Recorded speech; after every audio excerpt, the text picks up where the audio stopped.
അവരതേപോലെ എടുത്താലോ ഇൻസൾട്ട്? അവരെടുക്കുന്നില്ല എന്നാണ് സത്യം. അവർ പിന്നെയും സ്നേഹിക്കുകയാണ് കേരളത്തെ. നമ്മളാണ് തിരിച്ച് സ്നേഹം കാണിക്കുന്നത്. നമ്മളാണ് കാണിക്കുന്നത്. ഞങ്ങൾ ഇസ്ലാമിൻ്റെയും ഞങ്ങൾ ക്രിസ്ത്യൻസിൻ്റെയും ആളുകളാണ്, നമ്മൾ ക്രിസ്തുവിൻ്റെ ആളുകളാണ്, ഫോളോവേഴ്സാണ്, നമ്മൾ സ്നേഹിക്കുന്നവരാണ്, നമ്മൾ എല്ലാവരും ഉൾക്കൊള്ളുന്നവരാണ്, നമ്മൾ എല്ലാവരെയും ചേർത്ത് പിടിക്കുന്നവരാണ്. അത് നമുക്ക് ഹിന്ദുസിനെ കാണുമ്പോഴേ അങ്ങോട്ട് അവരുടെ ഇതിനെ കാണുമ്പോഴത്തേക്ക്, അവരുടെ രീതികളെ കാണുമ്പോഴത്തേക്ക് നമുക്കങ്ങ് വെറുപ്പും വൈരാഗ്യം എന്തോ ഒരു സംതിങ്ങാണ്.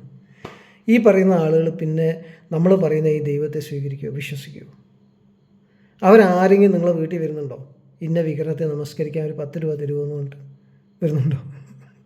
ഇന്ന വിഗ്രഹത്തെ എനിക്കൊന്ന് നമസ്കരിക്കണം, അതിന് എന്നെ ഒന്ന് സഹായിക്കണം എന്ന് പറഞ്ഞിട്ട് അവർ വരുന്നുണ്ടോ നിങ്ങളെ വീട്ടിലേക്ക് വരുന്നുണ്ടോ? അവർ ഞങ്ങളുടെ ഒരു വിഗ്രഹമുണ്ട്, ആ ദേവനെ നമ്മളെല്ലാവരും വിശ്വസിക്കണം, അപ്പോൾ നിങ്ങളും വരണം ആ പരിപാടിക്ക്, നാളെ നിങ്ങൾ ആ ദൈവനെ ആരാധിക്കണം, ആരാധിച്ചില്ലെങ്കിൽ ഞങ്ങൾ